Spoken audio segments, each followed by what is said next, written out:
Ну, пярэсты, ай, ваўкарэзіна, лянуешся ногі змяніць. Жыгар дастаў каня дубцом па нагах, і той нехаця затрухаўся бягом. Колы мякка пакаціліся па паплаўнай дарозе.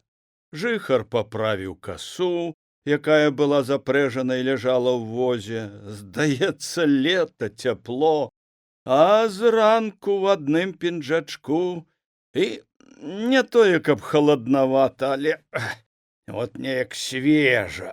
Як ні гавары, хоць і былое балота, атрымае ў лагчыне вільгаць. Наводдаль ад дарогі за электрапастухом хадзіў калгасны статак. Каб раней, то такую Тимофеевку ніхто б не даў касіць або каровам таптаць. А цяпер яны пасвіліся па траве ў калена, калі вытоптвалі, пераганялі чараду на суседні калектар, адгароджаны электрапастухом.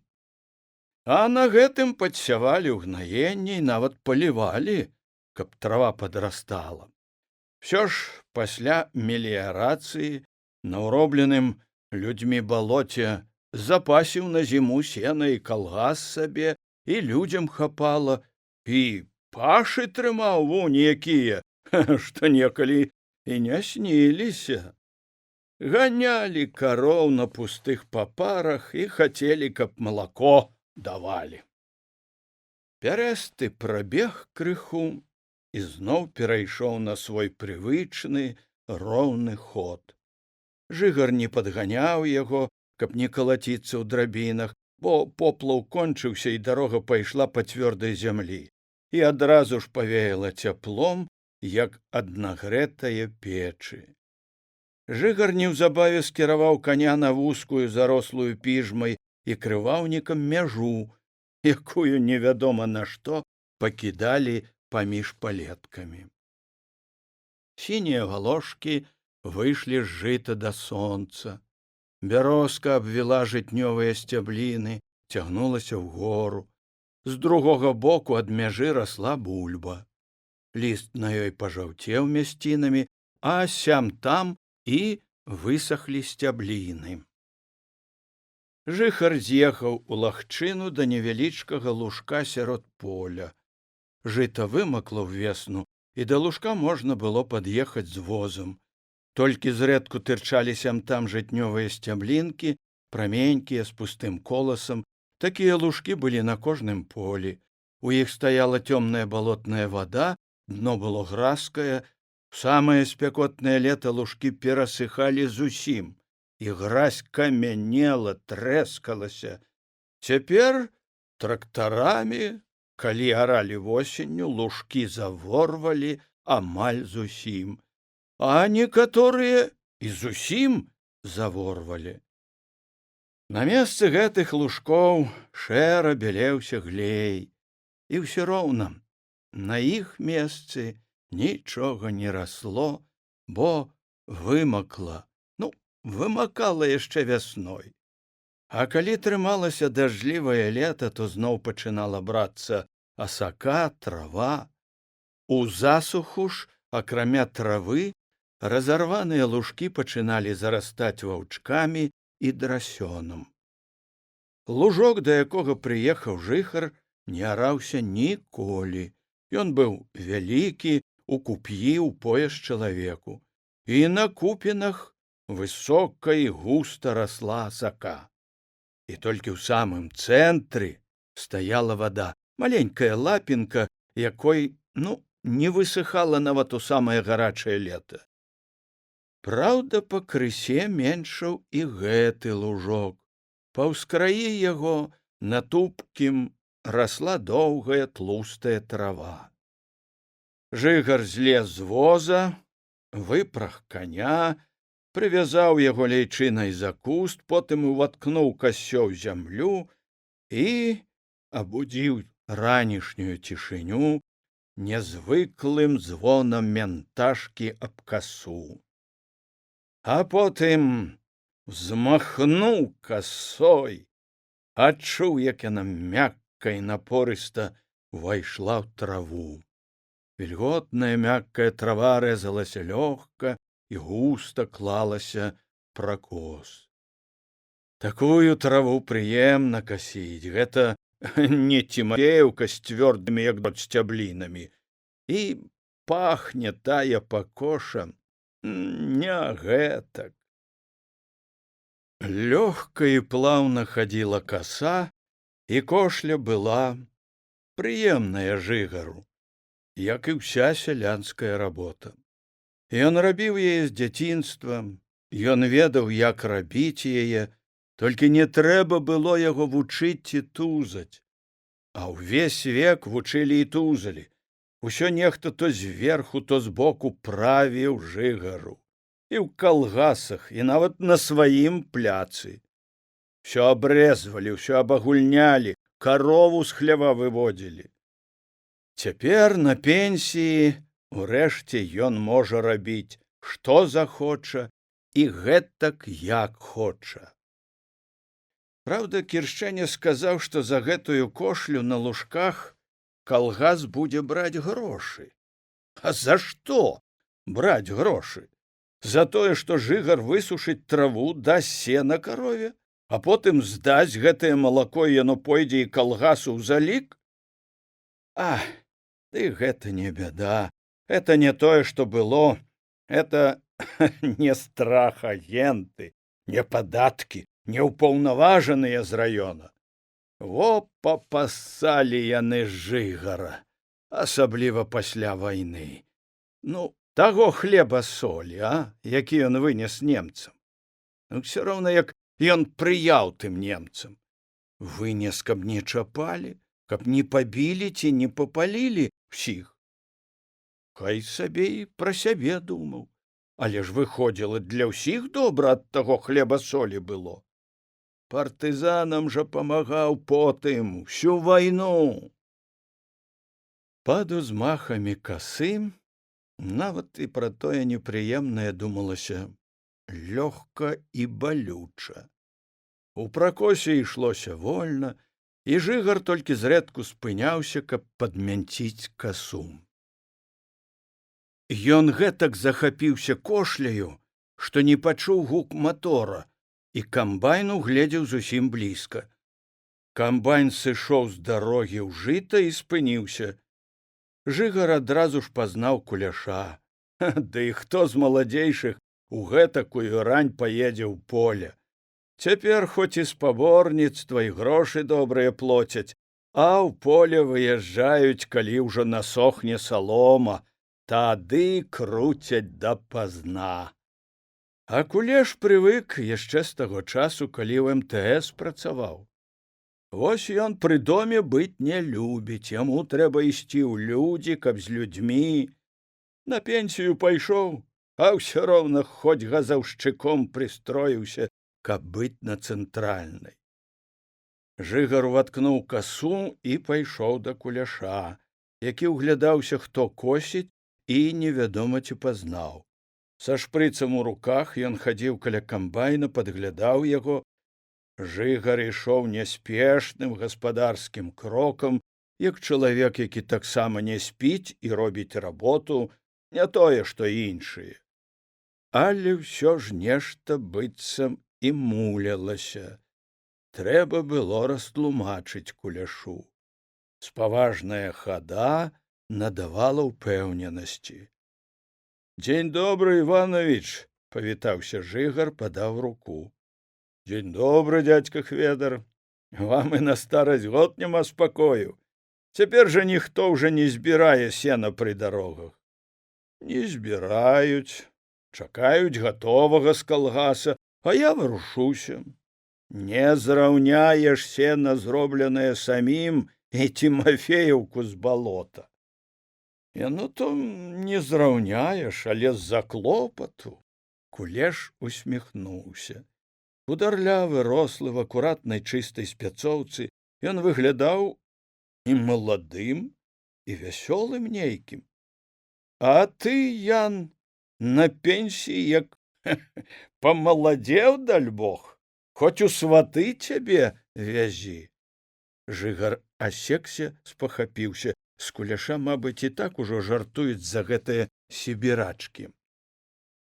Кажуць, дзядзька, што як хто сябе адчувае, гэтак яно і ёсць.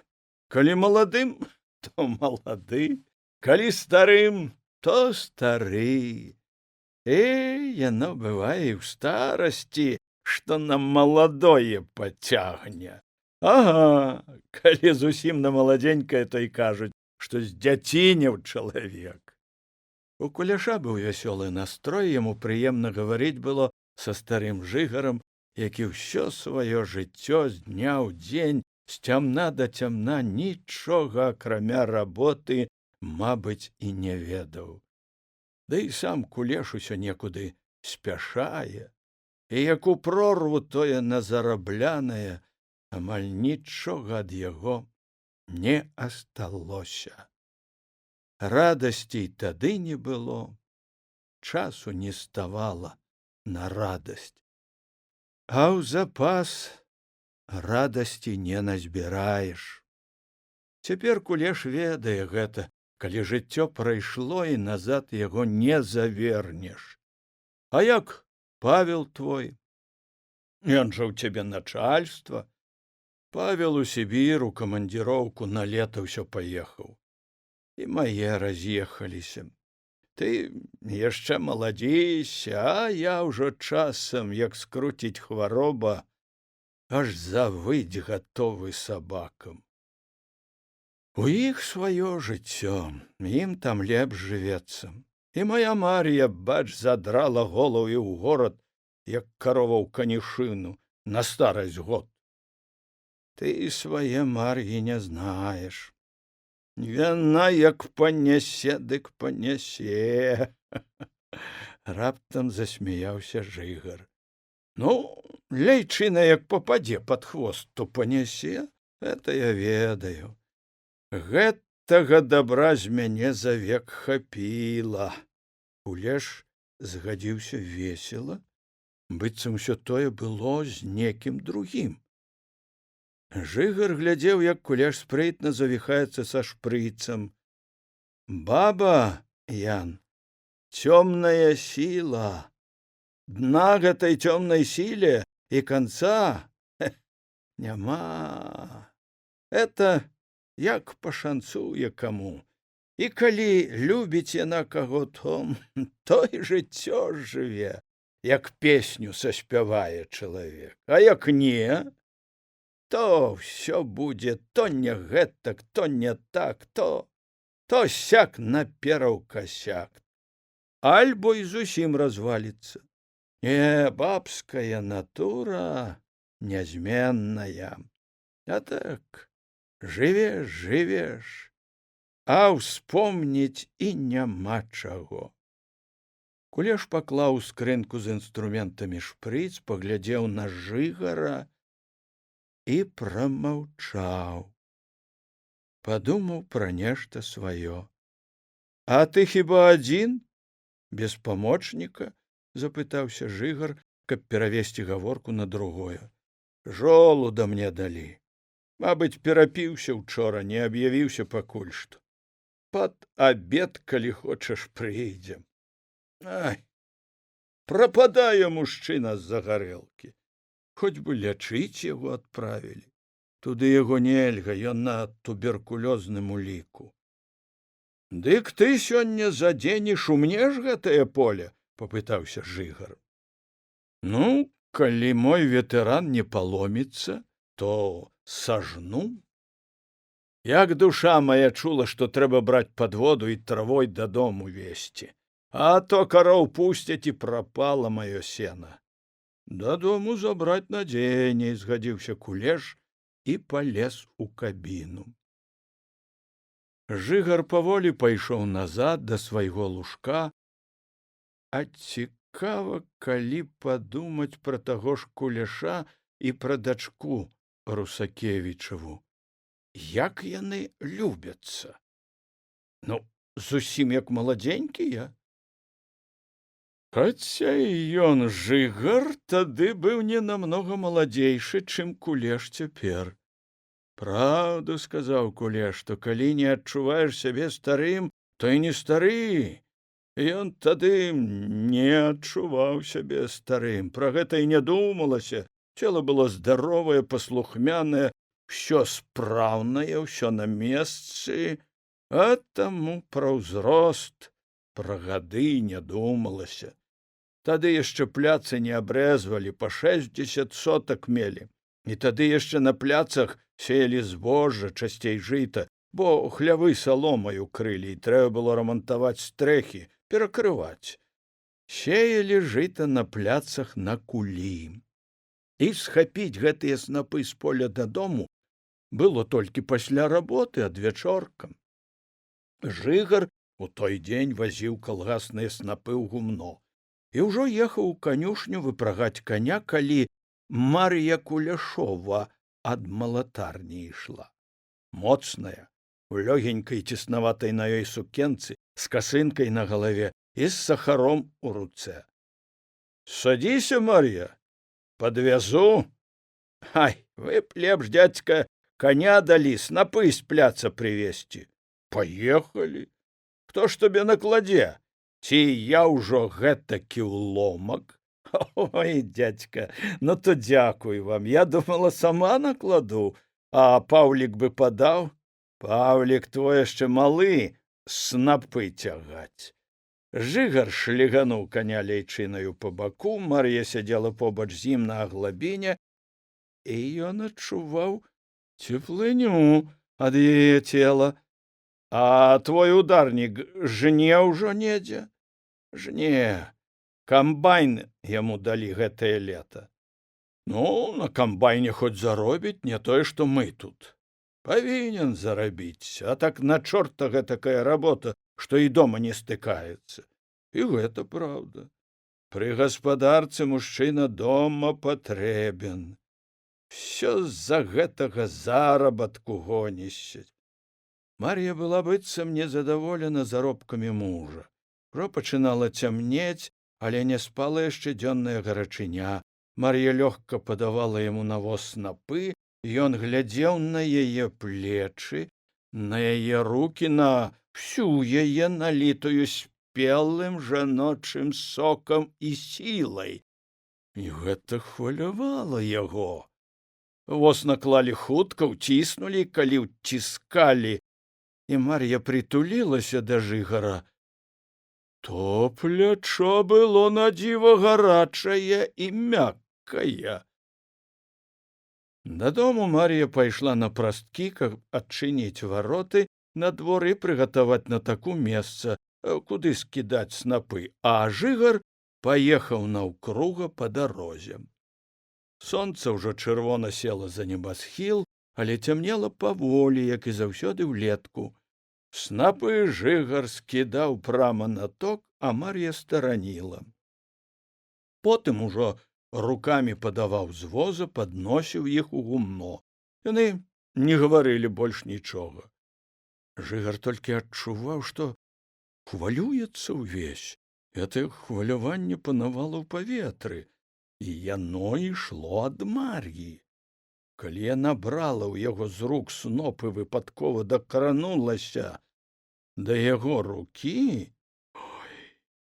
гарачыня гэтая ашпарыла, і наступным было адчуванне, што яе вялікая і тугая гарачыня абхапіла ўсяго яго. Жыгар ступіў да Мар'і, і потым то быццам знікаў у ёй, то зноў на нейкія імгненні вяртаўся з небыцця. Здавалася, што гэта было доўга. І пасля асталася светлая пустата і лёгкасць. Мар'я ляжала нерухома, бялелася ў прыцемку і не саромелася яго.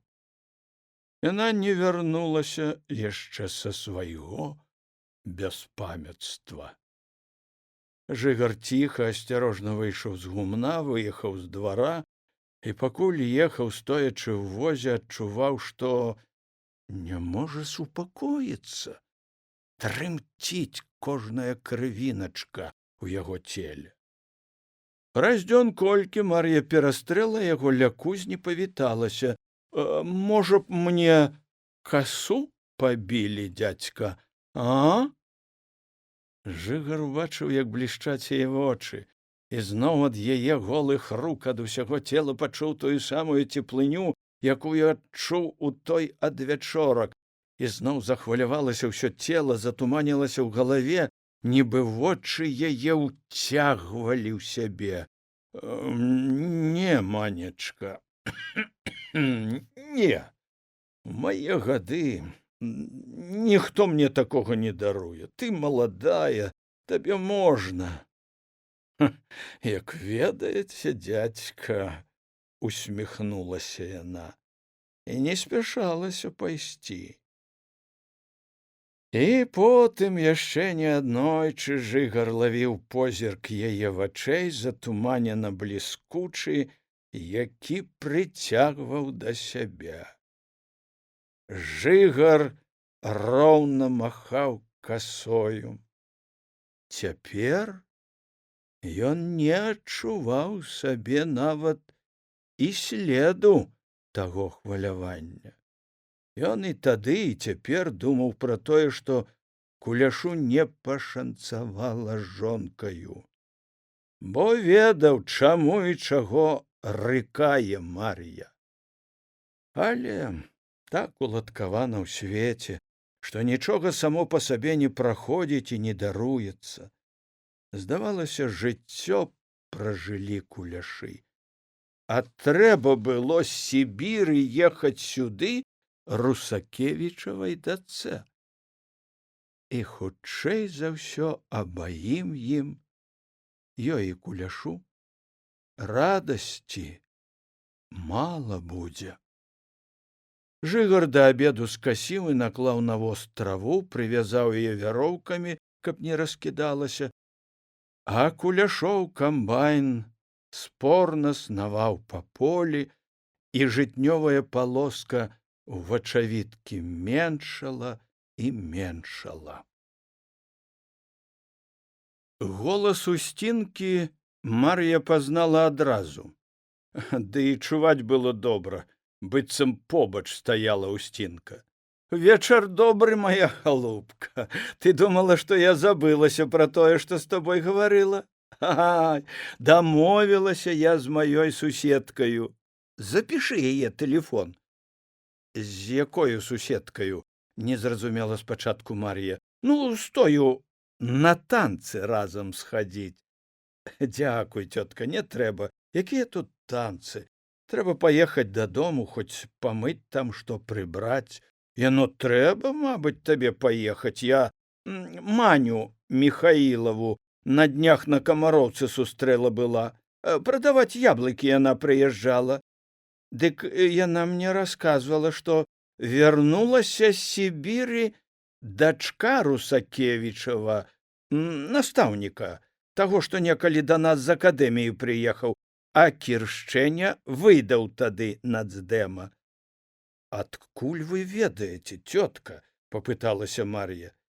Тое, што вярнулася Русакевічава дачка, яна ведала. Свякроў расказвала пра яе вяртанне і пра тое, як памагала ёй.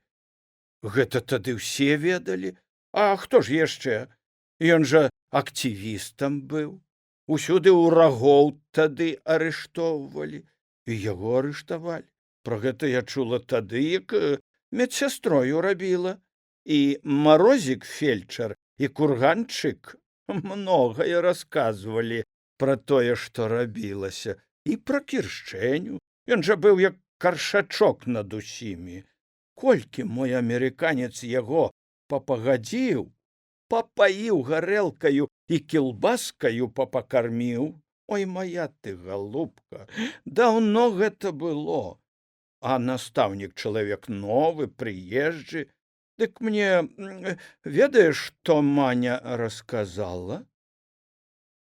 Надта ж твой Ян шчыруе ля гэтае жанчынкі. Яна маладзёна яшчэ і з выгляду. Ды Маня казала, што і ў хаце ў яе ён усё парабіў, і нават у дзіцячым садзіку, дзе яна рабіць асталася, всё паправіў, павыфарбоўваў. Ой, вы нагаворыце, цётка, унукі ў чалавека уже. Мар'я адчула, як гарачыня ашынула галаву. А чаму і некалі маладая? Паміж сабою яны, здаецца, вечна ці рубам адно да аднаго, ці зусім задам. Я ж, моя галубка, нічого не кажу. Табе ж самой відней. Я табе пераказала, толькі што мне Маня сказала. Бабы яны і нагаварыць усякага могуць. Мар'і не хацелася больш слухаць Усцінку. Бач ты, Леначка нутро пачула, і сапраўды шапакляк чорны, падумала Мар'я. Але ўжо спакою не стала. Пачала званіць на работу Веры, каб тая сама забрала з сада Леначку. У буднія дні на вакзале народу хоць і збіралася многа, але на Слуцк білеты былі, і Мар'я села в аўтобус адразу ж. Аўтобус мяккі, вялікі, новы, ішоў экспрэсам, і на слуцкім вакзале Мар'і давялося чакаць амаль 1,5 гадзіны. Са стараселля нікога на аўтобусе не было, толькі дзяўчынкі-школьніцы Кавалёвых ехалі, ды яшчэ з калгаснага пасёлка. У твары іх Мар'я ведала, але не болей. Цяпер у калгас наязджалася з усяго свету, і яны нікога вясковых не ведаюць, і вясковыя іх не надта. Мар'і было гэта на руку, не хацелася, каб хто лез з роспытамі ці з расказамі. Яна прыстроілася ля акна і не бачыла, як у горадзе на выездзе зайшла старая Ясіха. «Дзень добры, Маня, а я глянула, здаецца, і знаёмы нехта». Ясіха не чакала адказу, умасцілася побач з Мар'яй. «Ты гэта з Мінску едзеш? У каторага ж была? Але што я пытаюся, у дачкі, сын жа ў цябе старэйшы ў начальстве, яму ўсяго хапае, а маці за дачкі хіба спакой будзе?» Старая поправила под бородой рожки хусточки, и вочки ее востро и пильно зернули на Марью. «И вам же не сядится, тетка?» «Ай, не сядится, где ж ты, живый человек, уседишь, усё ж хочется поправить и зрабить, каб лепш было. Сам ужо про себе не надто и думаешь. А что вам думать? Кватэру ж пабудавалі, мэблі накуплялі, на ўсім гатовым пасадзілі. А думаеш, усё гэтае гатовае грэе? Мо каб самі зарабілі, самі агоралі, як некалі гаварылі. Ну што ж ты думаеш, ад лёгкіх грошай дабро вялікае? Ай, ён жа прывучыўся піць. Так, пасля работы не можа, каб не хлебануць дзе. А дзе п'янка, там і на дурное цягне. Цяперашнія ж жанкі не глядзяць, альбы пад руку мужчына папаўся. А некалі надта лепшыя былі. Старыя ж расказваюць. Мар'я усміхнулася, паглядзела на старую. Гэта ў яе была мянушка Аборачка, а пайшла з таго, што мужчынам, якія да яе падыходзілі, наказвала, як прыйдзеш да сянец, руку прасунь в акенца і падцягні за аборачку. Аборачка тая вяла да замыкала засаўкі ў дзвярах у сенцах, а сама на таю пару выходзіла ў сенцы спаць, бо ў хаце ад цяжкага духу ў яе галава пачынала балець. Старая паглядзела на Мар'ю востранькімі вачыма. Выгляду не падала, што зразумела, чый агародчык кінуты камень, і вырашыла аднесці пірагі. У цяперашнім свеце верыць цяжка. Вот і на твайго б хіба хто хоць што сказаў? Век бы і не падумаў. А як прыехала гэтая сібірачка, Дык ён там у яе і платы ўсе пагарадзіў, пакуль цябе не было.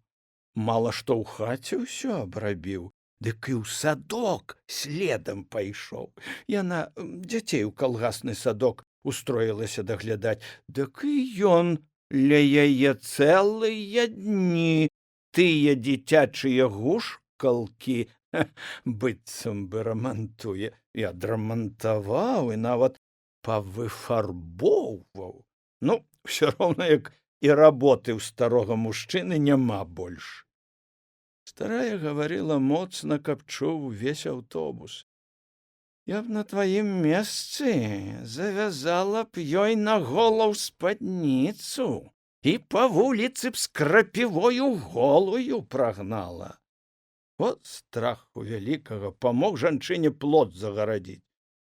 А хіба ж вам, ваш ясь, як усе, хто толькі не ленаваўся, за вяровачку шморгалі, на голаў спадніцу завязваў, адбрыла старую Мар'я.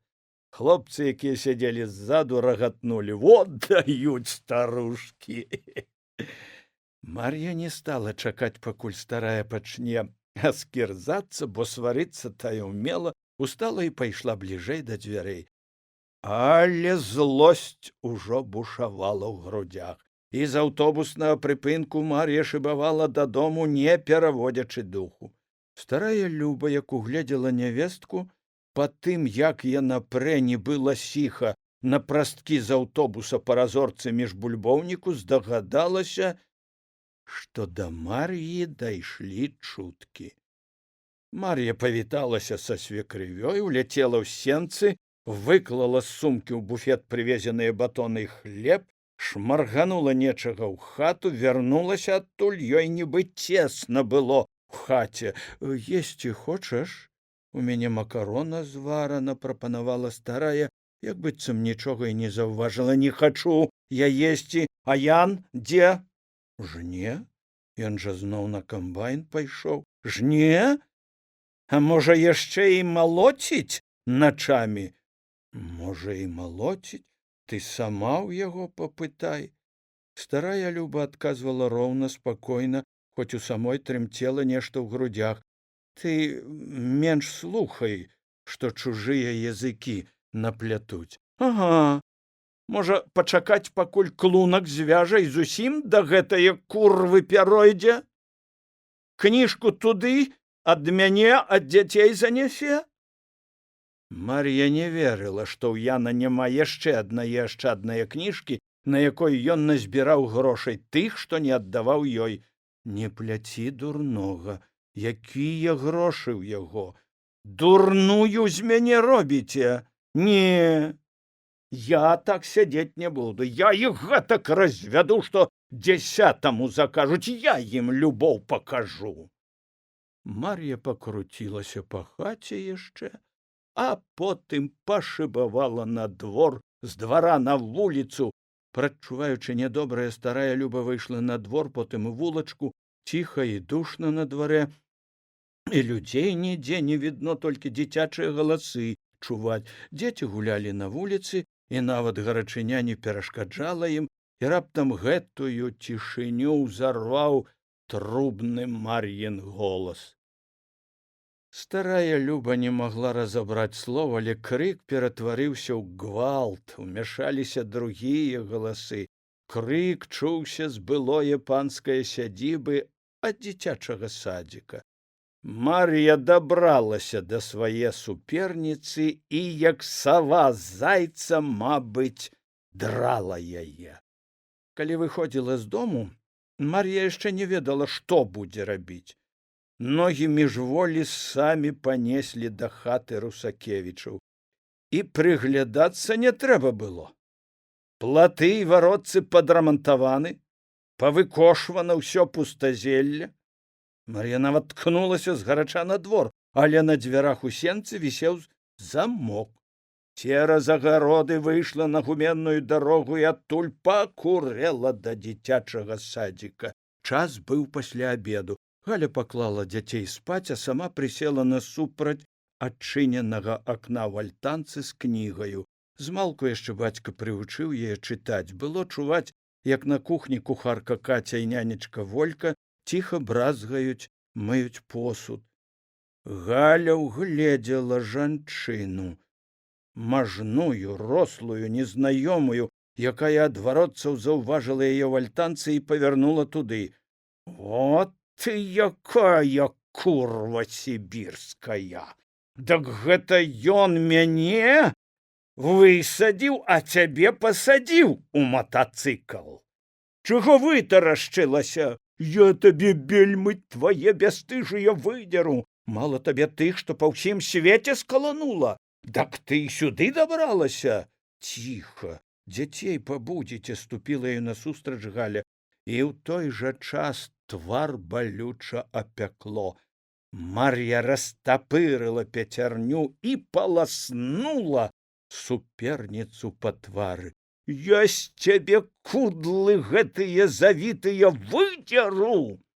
Галя закрычала ад болю і страху, ад неразумення, што адбываецца, баронячыся, сунула рукамі перад сабой і зноў пачула рык. «А, курва!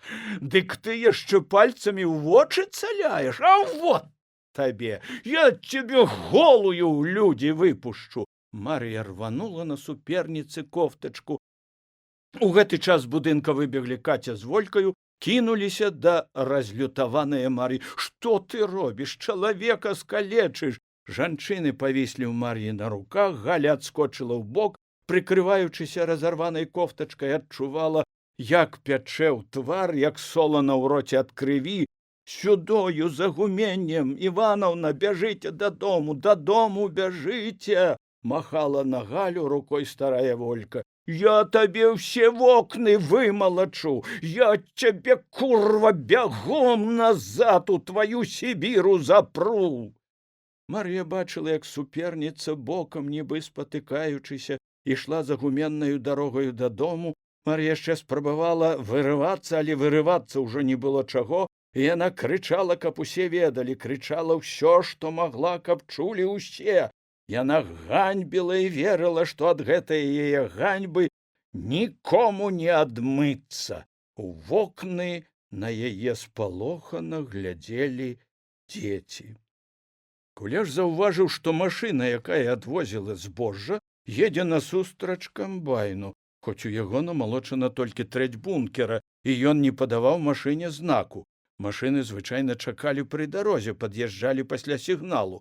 Малады толькі пасля арміі шафёр Колік Маталыцкі махнуў Куляшу, каб спыніўся, і, стоячы на падножцы, крыкнуў: «Дядька, едьце сваю Мар'ю налыгвайце, а то заб'е гэту вашу сібірачку!»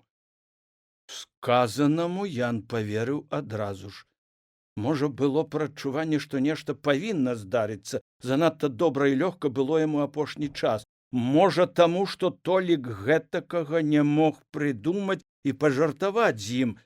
«Садзіся, жні!» – загадаў Кулеш памочніку, які з-за недахопу гаручага быў цвярозы, паслухмяны і сумны.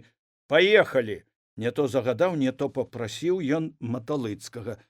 Мар'я паляравала ўжо на вуліцы ля садзіка.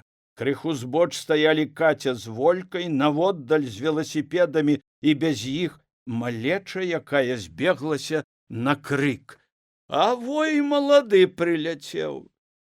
Я і табе, як гэтай тваёй, вочы выдзеру!» Мар'я ап'янела ад перамогі. Ёй нічога не страшна было, тым больш муж, які вечна змоўчваў. Яна прагла пакараць яшчэ і яго. «Дзе Іванаўна?» Кулеш нібы не чуў Мар'і і не заўважаў яе. «Пабегла гародамі дадому. Скрывавіла яна яе ўсё», – адказала Каця. «Я і табе вочы выдзеру!» Мар'я пайшла на Куляша. Ён не памятаў, што ў руках у яго стары прывадны пас з камбайна, але рука ведала, што трымае. Удар цераз плячо сагнуў і апёк Мар'ю. Яна аж прысела, міжволі завярнулася ўцякаць, Але другі гэтакі ж бязлітасны, роўна адмераны ўдар зноў прыгнуў яе да зямлі. Замест крыку з грудзей вырвалася толькі тоненька «Авой, яй-ёй!». Яна не ўспявала разагнуцца. Прысядала ад кожнага ўдару, і боль, і ўдары не давалі пабегчы, паралізавалі, прыгіналі, здаецца, збівалі з ног.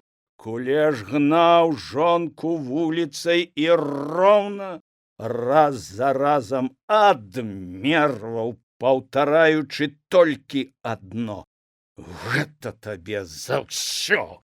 Гэта табе за ўсё! Гэта табе за ўсё!». Мар'я хісталася перад ім, як п'яная з боку ў бок, запляталіся ногі, і з грудзей вылятала толькі скуголістая «Авай-яй-ёй-яй-ёй!». Першая апамяталася старая Волька: «А божачкі, што ж гэта нарабілася? Колік, бяжы, забяры яго, а то заб'е, даль Бог заб'е!». Маталыцкі дагнаў Куляша, згроб ззаду абдымкі.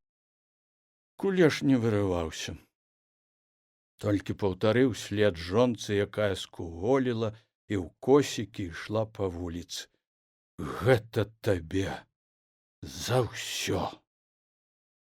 І паслухмяна пайшоў з Маталыцкім да машыны. Толькі ля камбайна зноў агледзеўся, што пас трымае ў руцэ. Гідліва адкінуў яго ў бок. Моўчкі падняўся ў кабіну. І да самага канца дня не разгінаўся, жаў люта, без перапынку. Мар'я дайшла дадому, як п'яная, скуголіла і толькі прыгаворвала: «Забіў! Жыўцом забіў!». Старую Любу яна нібы і не заўважала, снавала па хаце, збірала сумку, і толькі калі Люба папыталася: «Куды ж гэта ты? Хоць абмыйся». «Не буду мыцца. Паеду да дзяцей, хай бачаць, да чаго бацька іх не дажыўся. Паеду». Аднак у той дзень да Веры яна не даехала. У аўтобусе крыху аслухалася, адышла і ў Слуцку зайшла да Шуры Грышкавай, з якой некалі сядзелі на адной парце. Там выказала ўсю сваю крыўду, выплакалася і, каб правучыць Куляша, пайшла ў міліцыю, адтуль у бальніцу, зняла даведку пра пабоі. У суд падаваць не адважылася, ды і Шура адгаварыла, а ў райком напісала і медыцынскую даведку прыклала. Ідучы з работы ўжо зусім у прыцемкі, Кулеш з гуменнае дарогі, азіраючыся, зайшоў да Галі ў двор. У хаце не было святла, адчынены варотцы на вуліцу. Кулеш прайшоў па двары. Ён адчуваў, што яна не спіць, што павінна чуць, як ён ходзіць па двары. Потым падышоў, узяўся за клямку. Дзверы былі замкнуты з сярэдзіны на засаўку. Ён адпусціў язычок, і ў начной цішыні коратка, металічна грукнула клямка. І больш ні шолаху, ні гуку. Грукаць Ян не адважыўся. Чаго грукаць? І што гаварыць? Ён і сам не ведаў. Стаяў пасярод двара, нібы на нешта спадзяваўся. Падумалася, што Галя ўсё ж пакліча яго. Яна не паклікала. Ён выйшаў на вуліцу, зачыніў за сабой варотцы, зашчапіў іх. Дома ў хаце гарэла святло, ісці ў хату не хацелася. Прысеў на лавацы на дварэ і адчуў, які стомлены, які стары, як баліць усё цела. Не хацелася нават пальцам паварушыць. Здалося, што ён стары, жыве невядома колькі. Не хватала яшчэ на ноч жончынага ляманту і крыку. А яна, мабыць, пачула, грукнулі дзверы з сянец. Прычыніліся дзверы з веранды. «Ідзі вячэраць, Ян!» паклікала маці, як і звычайна. А дзе яна? Паехала ў прочкі? Слава Богу! Што яна з Галяй зрабіла? Жанкі казалі, твар кіпцюрамі абадрала, кофтачку парвала. От дажылася я на старасць год да сараматы. От дажылася. Трэба ж табе, старому чалавеку. Старая Люба выцерла ражком хустачкі вочы. Ідзі вячэраць. Заўтра ж на работу. Па-старэчаму цяжка Ян устаў, доўга мыў рукі пад кранам, потым вячэраў, жаваў сілком і не адчуваў ніякага смаку. І не мог зразумець, да чаго гэта ён дажыўся. Васіль Семёнович ЧП. Радзюк увайшоў у кабінет і забыў зачыніць за сабой дзверы. Што такое? Што здарылася? Па тым, які рашучы быў партыйны сакратар, Мяцельскі паверыў, што нешта здарылася і сапраўды. Вось з рэзалюцыяй тэрмінова разабрацца і строга пакараць. Радзюк падаў замацаваныя скрэпкай паперы. Пісьмо Мар'я пісала не адна, з памочнікамі. У ім было і пра тое, як некалі добры чалавек быў Кулеш, які добры, і пра тое, як ён глядзеў дзяцей, жонку. Пакуль гэтая, тут Мар'я абзывала суперніцу всякімі словамі, звяла чалавека, а цяпер жонка вымушана жыць не ў сваёй хаце, больш у дачкі ў горадзе. Камуніст дакаціўся да таго, што ўжо пры людзях на вуліцы ледзь не забіў яе на смерць. Таму партыя павінна разабрацца і паставіць яго на сваё месца. Да заявы прыкладалася медыцынская даведка. У верхнім вугалку хуткім і акуратным почеркам сакратара райкома была напісана рэзалюцыя. Тэрмінова разабрацца, строга пакараць і паведаміць, і подпіс Ігнатава. Мяцельскі адкінуў ад сябе паперы. Знайшоў мне ЧП. Я думаў на таку, што ці ў полі. Каб большага ЧП ў нас не было. Я думаю, што створым камісію, пачаў Радзюк. І Мяцельскі ўзарваўся. Якую яшчэ камісію? Уборка, жніво ідзе. А тут мужик жонку адлупіў. Яе на добры лад даўно трэба было правучыць.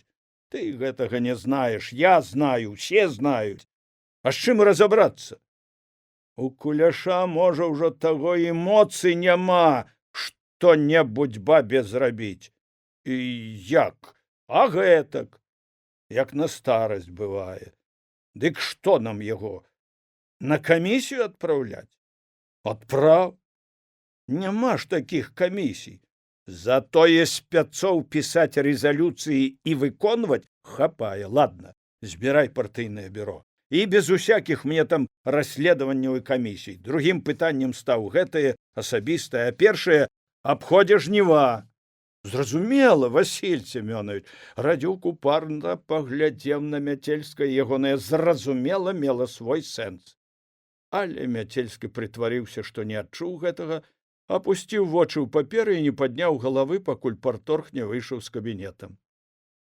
Пасля абеду і на мехдвары ў канторы ўжо вісела аб'ява пра паседжанне партыйнага бюро. Першым стаяла пытанне аб ходзе ўборкі, другім асабістая справа камуніста Куляша І. На падрыхтоўку дадзена было толькі 2 дні. Радзюк умеў выконваць загады. Партбюро праходзіла тут жа ў агітпакоі на мехдвары. Радзюк сядзеў за сталом, выкладваў і роўнымі стосікамі раскладваў перад сабой прынесеныя паперы. Мяцельскага ён таксама запрасіў садзіцца побач, але старшыня адмовіўся. Ён сеў на прывычнае месца ў кутку. Адсюль добра відаць былі і сакратар, і ўсе члены бюро. Тады, Марына, сядай ты да стала, думаю, таварышы. Ніхто не будзе супраць, каб сёння сакратаром папрацавала Марына. Радзюк гаварыў прывычнае і не адрываўся ад папер. Амаль усе пратаколы пісала настаўніца, якая прадстаўляла ў партыйным бюро мясцовую інтэлігенцыю. Пісаць пратакол яе асноўная функцыя ў партбюро. Почерк настаўніцкі, акуратны і разборлівы, запісанае ёю лёгка перадрукоўваць машыністцы. Сюды ж за стол сеў і Кіршчэня, які запазніўся. Увогуле ён амаль заўсёды прыходзіў на некалькі хвілін пазней, і для яго заставалася месца толькі за сталом у прэзідыуме. Якія будуць прапановы? Пачнём паседжанне. Амаль усе члены партыйнага бюро ў зборы, 2 няма па прычынах уважлівых. Радзюк глядзеў у паперку, нібы і гэтыя словы вычытваў адтуль. 3 за сталом. Можна, кінуў жарт інжынер. Радзюк жарту не пачуў. На павестцы дня ў нас 2 пытанні. Акрамя гэтага, у мяне яшчэ ёсць невялікая інфармацыя для членаў бюро. Каб не трымаць нашых спецыялістаў, думаю, дадзім адразу ім словы для інфармацыі, абмяняемся думкамі, а тады пяройдзем да другога пытання толькі складам партбюро. Згода? Згода. Мяцельскі дастаў з кішэні стары зацёрты пакамечаны блакноцік, па прывычцы крэсліў у ім ручкай. Тое, што гаварылася на партыйным бюро, ён ведаў на памяць. І лічбы памятаў амаль усе. Цяпер нібы правяраў сваю памяць. Гэтак жа неуважліва слухалі выступоўцаў астатнія члены партыйнага бюро. Не вытрымлівалі, пачыналі перагаворвацца паміж сабой. Калі дудзенне набірала моц, Радзюк стукаў алоўкам па стале, каб усталяваць цішыню і парадак. Урэшце адзін такі недахоп знайшлі. Страву са сталоўкі давозілі на поле халоднаю. З-за гэтага было выказана дружнае абурэнне і знойдзена прычына. Аказалася, што пацёк тэрмас, і замест таго, каб запаяць яго, нічога лепшага не прыдумалі, як вазіць ежу ў звычайным бетоне з-пад малака. Аднак пытанне абмяркоўвалі сур'ёзна, у гэтым убачылі непавагу да тых, хто цэлы дзень жне. Мяцельскі прыжмураным вокам аглядаў членаў партбюро, пакуль не сустрэўся позіркам з Куляшом, які ў чыстай клятчатай рубашцы сядзеў у другім кутку і ледзь прыкметна сміхаўся. Мяцельскі кіўнуў Куляшу галавой і не вытрымаў. У мяне ёсць прапановы авансам. У пакаранне даручыць Куляшу запаяць гэты тэрмас. Члены партбюро засмяяліся, і Радзюк, які разумеў і ці больш адчуваў, што адбываецца нейкі розыгрыш, рашыў яго спыніць. Таварышы, не будзем ператвараць наша паседжанне ў вячоркі. Калі няма пытанняў па першым пытанні, то будзем закрываць яго. Пытанні то ёсць, азваўся каваль Фёдор, але ад таго, што тут языком часаць будзем, іх не паменшае. Ночы летам кароткія, А завтра у нас ва ўсіх работа. Значыць, канчаем з першым пытаннем. Думаю, што ў пратаколе запішам. Лічыць абавязкам кожнага камуніста на сённяшні дзень як мага дапамагаць жніву, удзельнічаць у ім. Мы з Марынай тут сфармуліруем. Згода? Тады, таварышы, не члены бюро, можаце быць свабодны. Радзюк пачакаў, пакуль выйшлі людзі, адкашляўся, акінуў усіх позіркам. Другое пытанне, скажу прама, непрыемнае. Яно адрывае нас ад асноўнай работы, але прайсці міма мы не можам, і нам не дазволяць. Радзюк цяпер адчуваў сябе намнога ўпэўней, чым тады, калі гаворка ішла пра ўборку. Ён узяў у рукі паперу, зірнуў на членаў бюро. Мы атрымалі перасланую да нас з райкома скаргу аб недастойных паводзінах нашага таварыша Куляша Івана Івановича. З вашага дазволу я вам яе зачытаю. Радзюк адкашляўся, гатовы чытаць. А пра што? З-за таго, што Мар'ю адлізгаў? Запытаўся зноў каваль Фёдор. Дык мы і так усё ведаем. Я ўжо сказаў. Гаворка ідзе аб амаральных паводзінах камуніста, пачаў Радзюк. Рэзалюцыя сакратара райкома дакладная, адназначная. Разобраться и строго покарать. Ну, разбираться то мы будем, не здаваўся каваль, але нашто нам усю тую бредоту, што там напісана, слухаць? Пётр Петрович, лепш, мне здаецца, перакажыце членам бюро сутнасць заявы. Урэшце, каму цікава, пасля бюро можа астацца і пачытаць. А так час ідзе, падтрымаў каваля Мяцельскі. Ён бачыў, як сцяўся ў сваім куце Кулеш, як варухнуліся ў яго на сківіцах жаўлакі. Я магу і так. Сутнасць пісьма жонкі Куляша на імя першага сакратара райкому ў тым, тут пра тое, як ён сапсаваў ёй жыццё, тут пра грошы, быццам грошай не дае. Вось тут яна піша, што таварыш Кулеш завязаў любоў з Русакевіч Галінай Іванаўнай, якая пераехала да нас нядаўна і працуе ў дзіцячым садзіку. О, Ян, дык ты маладзец, калі яшчэ гэтак можаш, каваль Фёдор весела рагатнуў. Яго паашчарыць за гэта трэба. Не перабівайце мяне, калі ласка, таварыш Сычка. Значыць, такія паводзіны, такое сужительство разбэшчвае моладзь, наогул людзей, не адпавядае нашай маралі. Ты глядзі, як Мар'я ў горадзе падкавалася. Таварышы, не паважаеце сябе, паважайце мяне. Радзюк пакрыўдзіўся. Не адпавядае нашай маралі. А цяпер пра тое, да чаго дайшло, а? Сярод бела дня на вуліцы біў люта, каб забіць. І засталася жывая толькі таму, што людзі ўратавалі. І зноў пра прыклад камуніста. І да ўсяго даведка медыцынская аб пабоях. Вось так. А вы спрабуеце перавесці ўсё на жарты. Хто хоча выказацца? Все прыціхлі. Нікому першаму гаварыць не хацелася.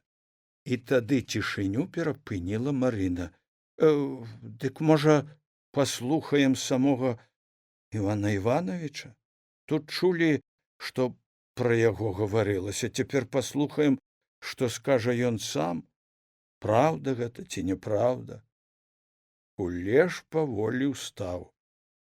Скажыце, Іван Іванович, можа, тут што не так? Можа, гэта няпраўда? Прыйшоў яму на дапамогу Радзюк. Як прыходзіць вучню на дапамогу настаўнік, які зараней упэўнены, што той не ведае урок. Мне Гаварыць быццам і няма пра што. Набіў жонку пры людзях і моцна набіў. А астатняе больш нічога не было. Ды што павінна быць? Дапамог чалавеку, які вярнуўся дадому. Век адзін аднаму дапамагалі, і ўдовам таксама. Не трэба блытаць, Ян. Дачцэ ворага народа дапамог. Сурова перапыніў Куляша з-за стала Кіршчэня. Яна ворагам не была. Я дзіцем яе маленькім помню, а бацьку яе, Антон Александрович, рэабілітавалі. Можа, добра, што ён не вярнуўся. А ты не зарывайся, Ян, не зарывайся. Мы яшчэ рашаць з табой будзем, прыкрыкнуў на яго Кіршчэня. Я не зарываюся, адно скажу, што ні ў чым не каюся. І вінаваты заадно, што на канец жыцця да ўсяго гэтага дажыўся. За гэта я вінаваты. Толькі тут я сам сабе суддзя. Пакуль ты камуніст, партыя табе суддзя, зноў паправіў Куляша Кіршчэня. Таварышы, давайте дадзім дагаварыць Івану Івановичу, умешаўся Радзюк. Як я зразумеў, вы не каецеся за тое, што білі жонку. Каецеся толькі, што пры людзях гэта рабілі. Гэта не адпавядае, Іван Іванович, ні нашай маралі, ні кодэксу будаўніка камунізму, а в астатнім вы ад усяго адмаўляецеся? Правільна я вас зразумеў? А вы што ж, і праўда думаеце, што мы гэтакую любоў вытварылі, як у тэлевізары цяпер паказваюць у кіно? Кулеш павёў вачыма па членах партыйнага бюро. Бог нас ад гэтага мілаваў. А вы думаеце, што хочаце, і разбірайце, як хочаце. Усё. Кулеш сеў, Мяцельскі бачыў, як ён пабялеў з твару.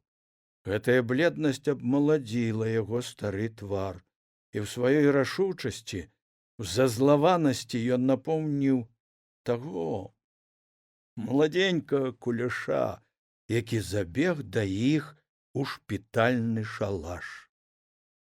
Мяцельскі тады пайшоў ужо на папраўку. Ён нават спрабаваў уставаць і ступіць некалькі крокаў з кастылём. Кастыль яму выразалі з дубка, цяжкі, але і моцны. Адзін сук зручна было ўзяць пад паху, за другі трымацца рукой.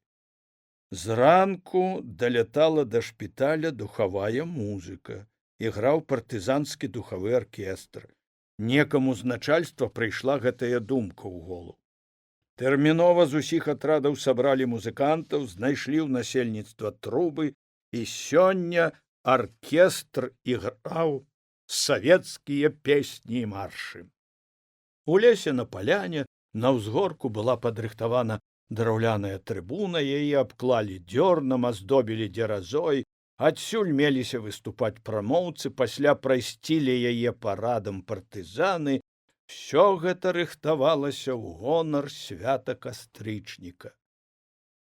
Мяцельскі запомніў гэта добра, таму што ім, тым, хто ляжаў у шпітальных шалашах, хацелася ўдзельнічаць у святкаванні, бачыць яго. Такое больш наўрад ці будзе. А дзень пачынаўся чысты, звонкі, па-асенняму ўжо і халаднаваты, але сонечны, а таму ласкавы. Трывога адчулася пасля таго, як паўз шпіталь з кухні рушылі ўзброеныя партызаны. Адтуль з кухні зранку павявала будучым святочным абедам. Цяпер адтуль прашалясцела трывожнае кароткае слова «немцы». І быццам у доказ гэтага ударылі першыя гарматныя стрэлы, потым мінамётныя, стралялі густа, не шкадавалі ні снарадаў, ні мін, і выбухі чуліся не ў глыбіні лесу, а недзе на яго далёкіх узлесках. Пасля артабстрэлу даляцела вінтовачна-кулямётная страляніна, завязаўся цяжкі, памятны многім партызанам бой. Па буданах прайшоўся начальнік шпіталя, кульгавы стары доктар з маленькай сівенькай бародкай. Ён строга даваў каманды медсёстрам праверыць і зрабіць занава перавязкі ўсім цяжка параненым. Тым, хто мог трымаць зброю, загадвалася быць напагатове і па камандзе заняць абарону. Праз некалькі гадзін зноў загрымелі артылерыйскія стрэлы. Потым пачуўся кулямётны агонь, а праз яго прарваўся і страшны гул танкавых матораў. У шпіталь прывезлі першых 3 параненых. Адзін быў моцна скалечаны выбухам міны, увесь забінтаваны, і скрозь бінты чуліся глухія слабыя стогны, другому адарвала руку. Ён ляжаў без прытомнасці ад вялікай страты крыві. Трэцяму куля трапіла у нагу вышэй калена, але костка ўцалела. Ён расказваў, што немцы атакуюць з 2 напрамкаў, хочуць адрэзаць дарогу ўглыб лесу. Абодва атрады трымаюць абарону на ўзлеску, танкавы дэсант не ўдаўся, падбілі цяжкі танк і адзін лёгкі, таксама 2 браневікі. Люта ідуць, пяхоты не шкадуюць. Атака за атакай. Незнаёмы мяцельскаму чорны, як цыган партызан суседняга атрада, моршчыўся ад болю і ніяк не мог зручна пакласці сваю параненую нагу. Мы ўжо 7 атак адбілі, раз у контратаку падымаліся. Яшчэ доўгі бой будзе. Рэгулярныя часці кінулі з эшалона. Пасля абеду абознікі пачалі запрагаць коней і вымошчваць сенам вазы.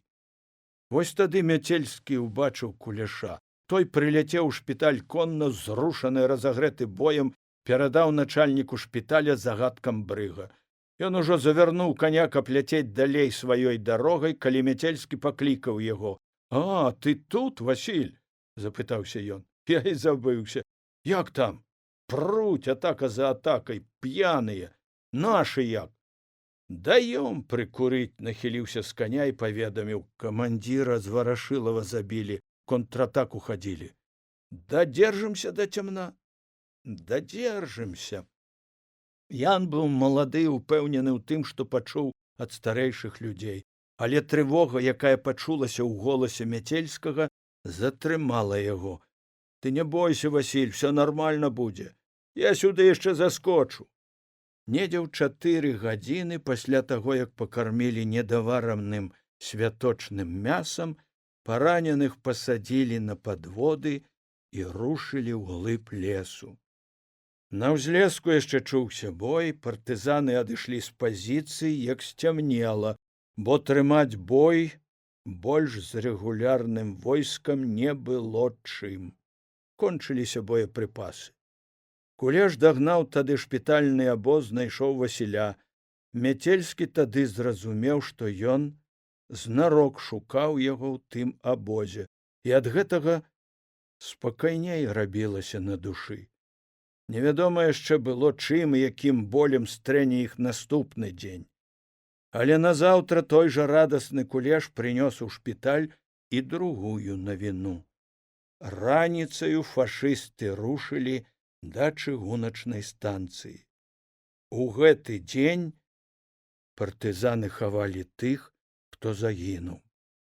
«Не, забі мяне, не бачу, за што тут вымовы пісаць», – не здаваўся каваль Фёдор. «За тое, што Янова жонка патрывожыла сваім пісьмом райкомаўскае начальства? Таварышы, яшчэ раз тлумачу, справа ідзе аб амаральным абліччы камуніста.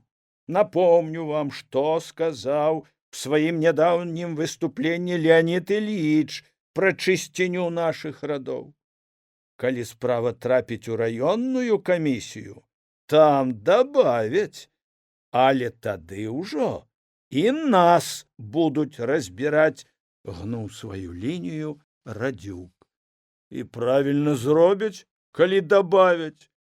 калі дабавяць яму і нам. Мы не павінны быць беспрынцыпнымі і бяззубымі. Калі не хочам, каб з нас хіхікалі, то трэба, каб нас баяліся, каб адчувалі строгасць. Сёння камуніст бегае памагаць былой нацдэмаўцы. Заўтра ён публічна жонку б'е. Да чаго ж мы даедзем? Строгая вымова з занясеннем. І за гэтакую літасць няхай Кулеш нам падзякуе. Это я вам гавару, стары камуніст. Кіршчэня ўстаў і гаварыў стоячы побач з Радзюком. Засяроджана пасопвала носам, пісала пратакол Марына. Маўчалі і астатнія члены бюро. Яны прывыклі галасаваць гэтак, як галасуе начальства, таму чакалі, пакуль вырашыцца пытанне. Пакуль не скажуць, як галасаваць. Мяцельскі заўважыў нават, што яшчэ адзін прадстаўнік ужо ад механізатарскага корпуса, шафёр Пратасеня, настойліва змагаўся са сном. Вейкі ў яго пачыналі зліпацца, але ён расплюшчваў вочы, хоць галава ўпарта хілілася набок. І Мяцельскі падумаў, што Пратасеню заўтра на работу і даяркам, і свінаркам. А яны зараз таксама тут і таксама змагаюцца са сном. Кулеш сядзеў моўчкі, ужо нібы і спакойны, раўнадушны. І толькі па тым, як сурова ягоныя вочы глядзелі в адно месца, Мяцельскі зразумеў, што думае Кулеш пра іншае, і што ён можа не вытрываць болей ад гэтае гаварыльні, зарвецца. Тады сапраўды трэба будзе заводзіць персанальную справу. Вось што я скажу вам, таварышы. Калі спусцілі нам зверху пісьмо, то спагоняць і адказ.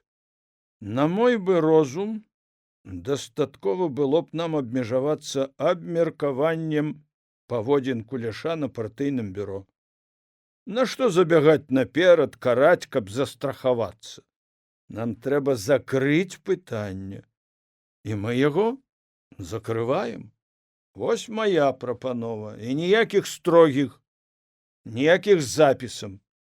Партызанская дружба, Васіль, не для таго, каб займацца пакрывательствам адзін аднаго. Партыйная прынцыповасць павінна быць вышэй. А таму я настойваю на строгай вымове з занясеннем ва ўліковую картку і за фармуліроўку, за маральныя паводзіны, якія ганьбяць імя камуніста, не даў дагаварыць Мяцельскаму Кіршчэня. Гэтак мы зноў адзін аднаго раскулачваць пачнём, абазваўся напаўголаса каваль Фёдар. Але Кіршчэня не дачуў, што той сказаў: «Таварыш Сыцька, думайце, пра што гаворыце і дзе гаворыце!» Перапыніў яго Радзюк. «Таварышы, думкі членаў бюро разышліся. Адна прапанова самая крутая, другая абмежавацца ў пакаранне толькі нашым сённяшнім абмеркаваннем. Давайте не будзем траціць свой час і прымем трэцюю прапанову. Аб'явіць проста вымову з фармуліроўкай за паводзіны ў сям'і, якія не адпавядаюць статусу камуніста. Мы ўжо і так нагаварыліся. Хто за маю, за апошнюю прапанову, прашу падняць рукі. Радзюк першы падняў руку, і тады, як па камандзе, паднялі рукі і астатнія члены партбюро. Канчаткова прачнуўся ад дрымоты Пратасеня і ўслед за адной рукой ледзь не падняў і другую. Мяцельскі не падымаў руку. Кіршчэня быў гатовы прагаласаваць супраць, але Радзюк рашыў падвесці рысу. Пераважная большасць, галасаваць болей няма сэнсу. А я супраць, заявіў Кіршчэня. Прашу прабачэння, Марына, запішы, што адзін супраць. Ці яшчэ ёсць хто супраць? Няма. Тады рашэнне прымаецца. Дзякуй вам, таварышы, на гэтым паседжанне партыйнага бюро аб'яўляецца зачыненым. Мяцельскі не заўважыў, як знік з памяшкання Кулеш. Выйшаў на двор, але і там яго нідзе не было. Не было і на дарозе. Кулеш пастараўся выйсці першы, бо ведаў з таго часу, калі і сам некалі быў членам партбюро, што тут за дзвярыма тыя, што абмяркоўвалі, пачнуць выказваць спачуванні. І тады акажацца, што ўсе добрыя. Ніхто не хацеў ніякага пакарання, наадварот. Думаў, як добра, што Галя хоць не партыйная і не стаяла на ўліку, а то і яе вось гэтаксама б разбіралі. Кулеш не любіў гэтага слова, бо ведаў з дзяцінства, што разбіраюць толькі кармляка, гэта гаварылі бацькі. Яшчэ Куляшу падумалася, што, мабыць, доля яго такая. Всё быццам між іншым у жыцці, нібы ты не маеш значэння для таго, што сам робіш. Вось гэтак партызанка забрала маладосць, мімаходзь замёў у свой вір фронт, а потым круціла, як тую салому ў малатарні, ўсё жыццё калгасная работа. Аднаўляліся, узбуйняліся, дзяцей у людзі выпіхалі.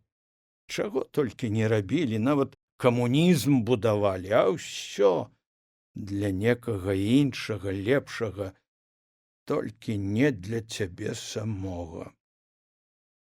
Цяпер, калі падараваў лёс тое, чаму душа зарадавалася, взялі і разабралі. Разбор пакінулі замест усяго, каб ведаў сваё месца і не сунуўся куды не след. А заўтра ідзі жні з цямна да цямна, бо тыя, хто разбіраюць, самі жаць не будуць. Яны не ўмеюць, не хочуць, а таму цябе з работы не выпусцяць. Можа, ад гэтых думак глухой здавалася летняя ноч, нібы прапалі з яе гукі і пахі. Пра гэта Кулеш яшчэ думаў, калі засынаў на сене, і яблык з яблыні, быццам назнарок, гопнуўся на шыферны дах і заскакаў долу.